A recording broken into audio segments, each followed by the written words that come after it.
Hello. नमस्कार दोस्तों। राधे राधे। जय श्री राम। अपन जो कल पढ़ रहे थे उसमें अपन ने टॉस पढ़ लिया था। और टॉस में लास्ट टॉपिक पढ़ गए थे अवस्था परिवर्तन। अब आज अपन पढ़ेंगे द्रव वाला। अब द्रव में जो द्रव के कणों के मध्य जो आकर्षण बल होता है वो आकर्षण बल टॉस से तो कम होता है पर गैस से अधिक होता है। इस कारण द्रव का आयतन तो निश्चित होता है।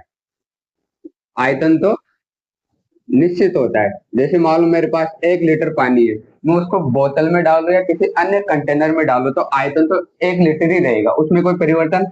पर उस पानी को जैसे उस द्रव को मैं किसी अन्य पात्र में डालूंगा तो उसी के आधार पर उसका आकार ग्रहण कर लेगा। मतलब आकार होता है इसका अनिश्चित।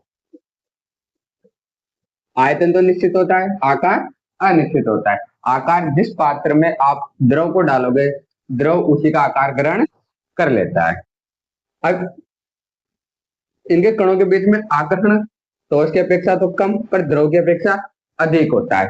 दूसरी चीज, इसमें गुण पाया जाता है पृष्ठ तनाव का। द्रव के अंदर गुण पाया जाएगा पृष्ठ तनाव, क्योंकि द्रव की सतह एक तरल प्लाज्मा की तरह व्यवहार करती है। इस कारण इस पे आसानी से कीट पतंग तैर सकते हैं और साथ में जल जल कम से कम क्षेत्रफल घेरने की वजह से यह बूंद का रूप धारण करता है। तो वह बूंद का रूप धारण किया जाता है, वो किया जाता है पृष्ठ तनाव की वजह से। इसी के साथ द्रव के अंदर पाई जाती है श्यानता। श्यानता होती है बहने का गुण। मतलब एक सतह ये जा रही है, उसी में दूसरी सतह है तो ये एक सतह दूसरी सतह पर आकर्षण, सॉरी, एक सतह दूसरी सतह पर जो घर्षण बल लगाती है, मतलब एक दूसरे की गति का विरोध करती है, उसी को कहा जाता है श्यानता। और जिसमें सर्वाधिक श्यानता होगी वो उतना गाढ़ा होगा, जिसमें श्यानता कम होगी उसमें तरलता अधिक होगी। जैसे शहद।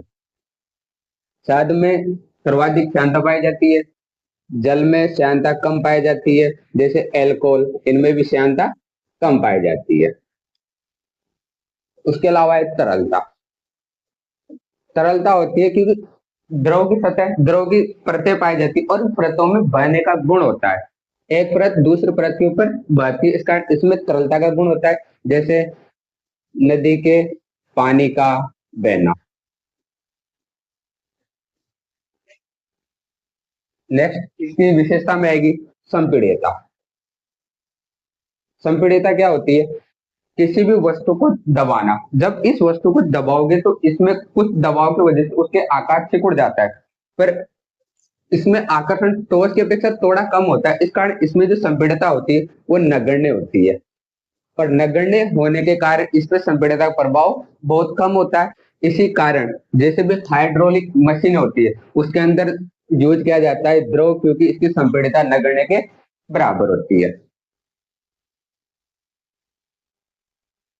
नेक्स्ट इसी में द्रव अवस्था में परिवर्तन।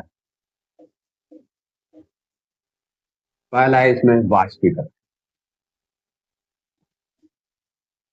कोई भी द्रव है, द्रव का जैसे तापमान बढ़ाएंगे तो तापमान बढ़ाने से द्रव गैस में परिवर्तित होता है, पर इसी प्रक्रिया को कहा जाता है वाष्पीकरण। जैसे जल है, जल का टेम्परेचर हीट करोगे तो ये गैस में मतलब वाष्प में कन्वर्ट होगा, जो गैस फॉर्म में होती है, और इसी को कहा जाएगा वाष्पीकरण। दूसरा है संघनन। किसी गैस को ठंडा करके द्रव में परिवर्तित करना। गैस है, गैस को ठंडा करोगे गैस अवस्था में और वो किस में कन्वर्ट हो जाए? द्रव में। और इसमें हमेशा तापमान को कम किया जाता है, जबकि इसमें तापमान को बढ़ाया जाता है। जैसे उदाहरण के तौर पे आप वाष्प जल है, वाष्प जल को ठंडा करोगे तो वो कन्वर्ट हो जाएगा जल के अंदर। इसी के अलावा तीसरा है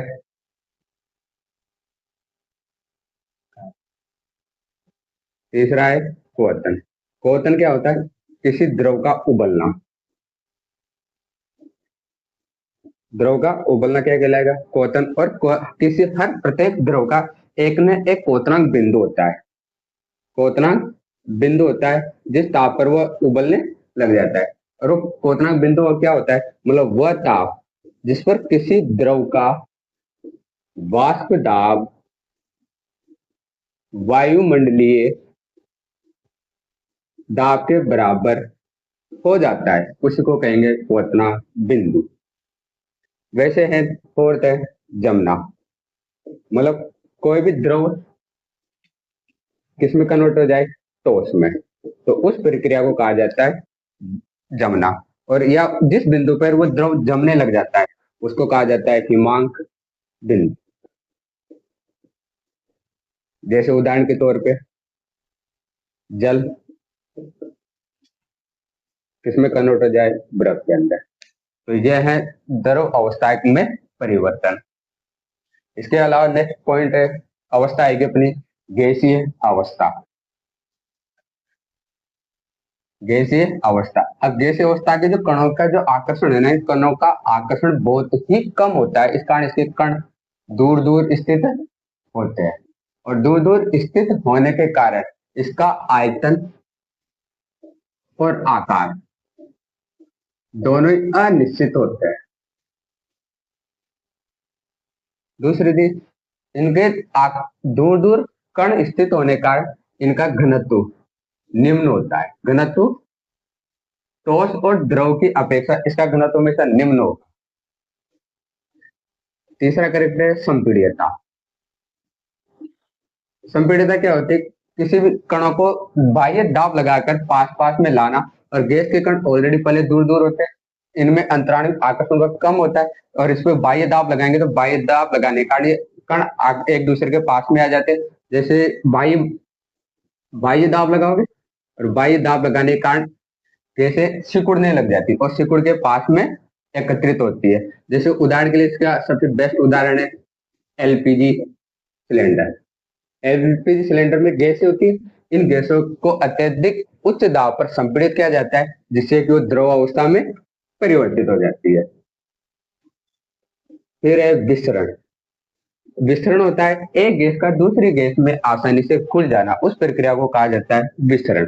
और विसरण में जितना ज्यादा विसरण होगा वो एक स्थान से दूसरे स्थान में उसका प्रवाह अच्छा होगा।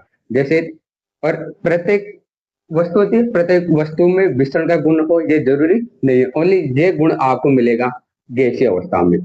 ओनली और कौन सी अवस्था में मिलेगा, गैसीय अवस्था में। अब इसमें अपन ने लिखा था कि सबसे निम्न गतिज ऊर्जा वो होती है ठोस के अंदर, फिर उससे अधिक होती है द्रव के अंदर, और सबसे अधिक होती है गैस में। जिनमें गतिज ऊर्जा जितनी निम्न होगी उस पर ताप का प्रभाव कम होता है, और जिसकी गतिज ऊर्जा अधिक होगी उस पर ताप का प्रभाव भी अधिक होगा। इस कारण गैस का जैसे ताप बढ़ाओगे तो ताप बढ़ाने से गतिज ऊर्जा बढ़ती है, और गतिज ऊर्जा बढ़ती है तो उससे विसरण की दर अधिक होती है। तो मैं ये कह सकता हूँ कि काइनेटिक एनर्जी समानुपाती होती है विसरण की दर के। जैसे, और या सीधा कह दो समानुपाती किसके है, तापमान के। जितना अधिक तापमान बढ़ाया जाएगा गतिज ऊर्जा बढ़ेगी, गतिज ऊर्जा बढ़ेगी तो विसरण दर भी बढ़ेगी। इसके साथ नेक्स्ट है दाब। मान लो इस पात्र में मैंने गैस भर दी, अभी गैस के द्वारा इस पात्र की दीवारों पर हमेशा दाब उत्पन्न किया जाता है, तो गैस हमेशा क्या उत्पन्न करती है, दाब।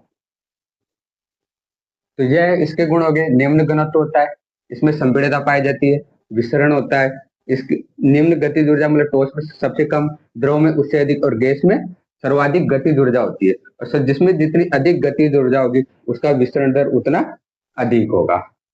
और ये जिस पात्र में गैस भरी जाएगी उस गैस के द्वारा पात्र की दीवारों पर दाब उत्पन्न किया जाता है। नेक्स्ट इसी का गैसीय अवस्था में परिवर्तन, जिसमें पहला है संघनन। संघनन होता है गैस को ठंडा करके द्रव में परिवर्तन। जैसे उदाहरण के तौर पे जल वाष्प का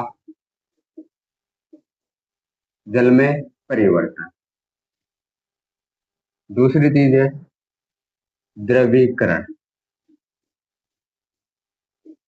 द्रवीकरण क्या होता है, मतलब कोई भी गैस है, उस गैस को उच्च दाब व निम्न ताप पर गैस को द्रव में परिवर्तन करना। जैसे इसका सबसे बेस्ट उदाहरण है एलपीजी सिलेंडर या एलपीजी गैस। तीसरा है उद्रपातन। कोई गैस सीधे रूप से ठोस अवस्था में परिवर्तित हो जाती है, या फिर ठोस का सीधे गैस अवस्था में परिवर्तन भी उद्रपातन कहलाता है। गैस का सीधे ठोस अवस्था में परिवर्तन भी उद्रपातन कहलाता है।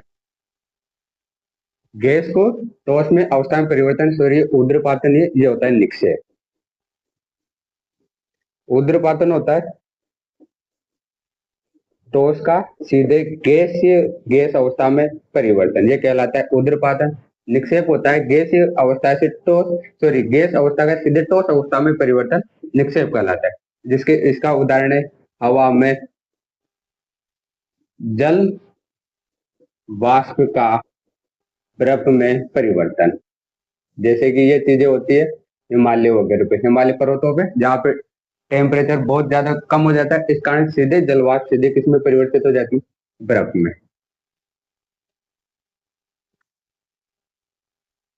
ये अवस्था है प्लाज्मा अवस्था। अब प्लाज्मा अवस्था क्या होती है, मतलब कोई भी परमाणु, उस परमाणु का आयनित रूप, परमाणु का आयनित रूप, जो कि एक होता है नाभिकीय धनावेश, इस अवस्था को कहा जाता है प्लाज्मा अवस्था। जैसे मान लो कोई भी परमाणु, इस परमाणु का आयनित रूप मतलब नाभिकीय धनावेश और इससे मुक्त हुए इलेक्ट्रॉन को सम्मिलित रूप से ही कहा जाता है प्लाज्मा अवस्था। अभी प्लाज्मा अवस्था बनाने के लिए जो कार्य होता है उच्च तापमान पर, यह कार्य होगा, उच्च तापमान दिया जाएगा, उच्च तापमान से परमाणु के बाह्य से इलेक्ट्रॉन निकलेंगे, जिसे आयनिक या नाभिकीय धनावेश प्राप्त होता है, और इसके साथ मुक्त इलेक्ट्रॉन रिलीज होते हैं, और उसी को सम्मिलित रूप से प्लाज्मा अवस्था कहा जाता है। अब प्लाज्मा अवस्था में इसके लक्षण है, यह बाह्य से इलेक्ट्रॉन रिलीज हो रहा है, इस कारण यह होगा आयनीकरण या आयनीकरण। और आयनीकरण है, इसका मतलब इसके पास मुक्त इलेक्ट्रॉन है, तो ये भी साथ में करेगा विद्युत का चालन। थर्ड चीज, विद्युत का चालन है तो इससे चुंबकीय क्षेत्र भी क्या हो जाएगा, प्रभावित। जैसे इसको चुंबकीय क्षेत्र में रखेंगे तो ये चुंबकीय क्षेत्र को क्या करेगा, प्रभावित। तो ये है इसके गुण। अब जब भी प्लाज्मा है ना, प्लाज्मा में जो ऊर्जा रिलीज होती है वो ऊर्जा हमेशा प्रकाश के रूप में उत्सर्जित होती है, प्रकाश ऊर्जा के रूप में उत्सर्जित होती है, और इसी कारण ये हमेशा प्रकाश के रूप में उत्पन्न होती है, इस कारण ये हमेशा चमक उत्पन्न करती है। जैसे कि उदाहरण के तौर पे सूर्य का चमकना या फिर तारे का चमकना, या आकाशीय घटनाएं, जितनी भी आकाशीय घटनाएं होती है, और आकाशीय घटना में जो चमक उत्पन्न होती है वह अवस्था होती है प्लाज्मा अवस्था।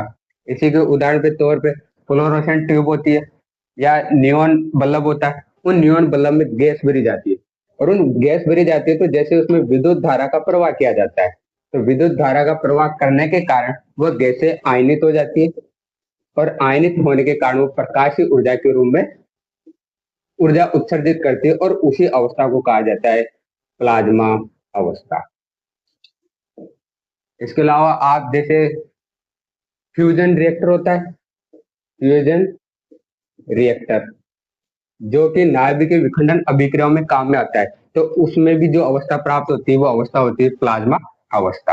अवस्था बोस आइंस्टाइन कंडेंसेट, और ये इसकी भविष्यवाणी की गई थी 1924 से 25 के अंदर। सत्येंद्र नाथ बोस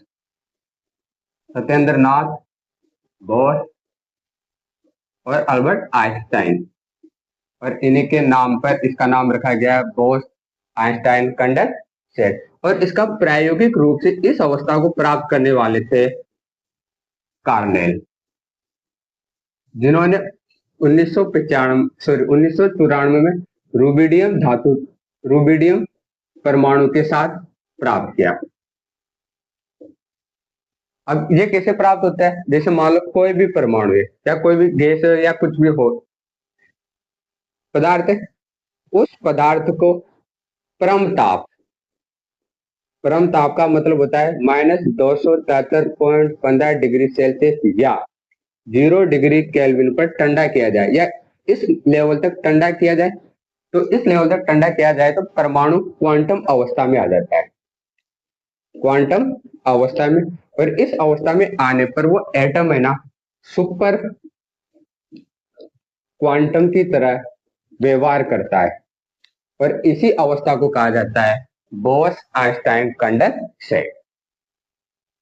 और अपने ये अवस्था यहां तक तो कंप्लीट हो गई है। अब अपने पास एक इसमें छोटा सा टॉपिक रह गया है, अपने रासायनिक परिवर्तन की पहचान कैसे करना है। एक छोटा सा टॉपिक था जो अपन को पहले पढ़ना चाहिए था, रासायनिक परिवर्तन की पहचान। अब रासायनिक परिवर्तन कैसे हो रहा है उसकी पहचान करने में उसको बाह्य रूप से देख के पता चलता है कि या तो उसमें नए पदार्थ का निर्माण हो, नए पदार्थ का निर्माण। अब वो निर्माण का पता या तो रंग परिवर्तित हो रहा हो, या हो सकता है अवस्था परिवर्तित हो रही, या गंध में बदलाव। तो उससे ये पता चलेगा कि नए पदार्थ का निर्माण हो रहा है, या फिर गैस का उत्सर्जन। और जैसे प्रज्ञाली या टेस्ट ट्यूब के अंदर ये अभिक्रिया करवाई जाएगी तो हमें से गैस निकलेगी बुलबुले के रूप में। तो इससे यह पता चलेगा कि इसमें गैस का उत्सर्जन हो रहा है। नेक्स्ट है, इसके अलावा या तो प्रकाश या ऊष्मा या किसी अन्य प्रकार से ऊर्जा का उत्सर्जन हो, तो यह भी एक रासायनिक परिवर्तन या रासायनिक अभिक्रिया की पहचान होती। और एक लास्ट है अवक्षेप का बनना। जैसे इसका उदाहरण है दूध का फटना, और दूध के फटने से पनीर अवक्षेपित हो जाता है, तो वो अवक्षेप बनना भी एक रासायनिक परिवर्तन का उदाहरण होता है। अब यहाँ तक यह टॉपिक अपना खत्म हो गया। इसके बाद अपन नेक्स्ट टॉपिक पढ़ेंगे। अब ये जो टॉपिक है यहाँ, इसके बाद अपन जो नेक्स्ट टॉपिक होगा अपने पास आएगा पदार्थ। इस पदार्थ की भौतिक एवं रासायनिक गुणों के आधार पर वर्गीकरण। और इसका वर्गीकरण किया गया है, भौतिक वर्गीकरण है, भौतिक वर्गीकरण और रासायनिक वर्गीकरण।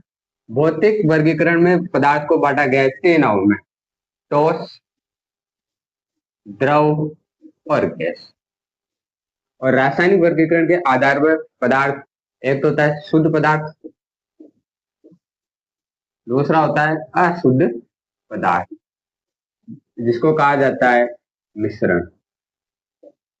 और शुद्ध पदार्थ में 2 आते हैं, तत्व और यौगिक। अशुद्ध पदार्थ में ये भी 2 भागों में वर्गीकृत है, एक तो होता है सममांगी मिश्रण, एक होता है विषमांगी मिश्रण। इसमें पढ़ेंगे विलयन के बारे में, इसमें पढ़ेंगे कोलाइड और निलंबन। तो प्लीज दोस्तों वीडियो को लाइक कीजिए, सब्सक्राइब कीजिए और आपका सपोर्ट दीजिए। धन्यवाद।